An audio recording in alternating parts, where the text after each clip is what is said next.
আচ্ছা, তোমাদের ওখানেও কি কলস যাত্রা হয়? যদি হয় তবে আমাকে কমেন্টে অবশ্যই জানিও। আর ওই যে দূরে মন্দির দেখা যাচ্ছে, এই মন্দিরটা হচ্ছে শিব দুর্গা মন্দির। এবারেই আমাদের ফার্স্ট দুর্গা মন্দিরে দুর্গা ঠাকুর এলো। মন্দিরটা এখনো কমপ্লিট হয়নি, এখনো প্লাস্টার পর্যন্ত হয়নি, তবু মন্দিরেই এবারে ঠাকুর এসেছে।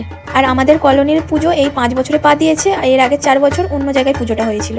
আর এই দেখো আমরা মন্দিরের কাছে চলে এসেছি। আর এবারে আমাদের শাড়ির কোড ছিল লাল বা হলুদ, তাই সবাই লাল বা হলুদ শাড়ি পরে চলে এসেছে। আর এইবারই আমাদের কলা বউ স্নান করতে যাওয়া হবে।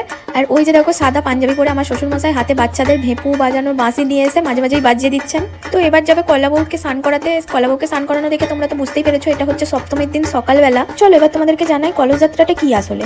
এই সপ্তমীর দিন সকালবেলায় যখন কলা বউকে স্নান করতে নিয়ে যাওয়া হয়, তখন বাড়ির মেয়ে বউয়েরাও একটা করে কলসি বা ঘটি নিয়ে তাতে একটা করে আমসকা দিয়ে তাতে আসার সময় জল ভরে নিয়ে আসে। আর এই জল দুর্গা মায়ের পায়ের তলায় যতদিন দুর্গা মা থাকবেন ততদিন রাখা হয়।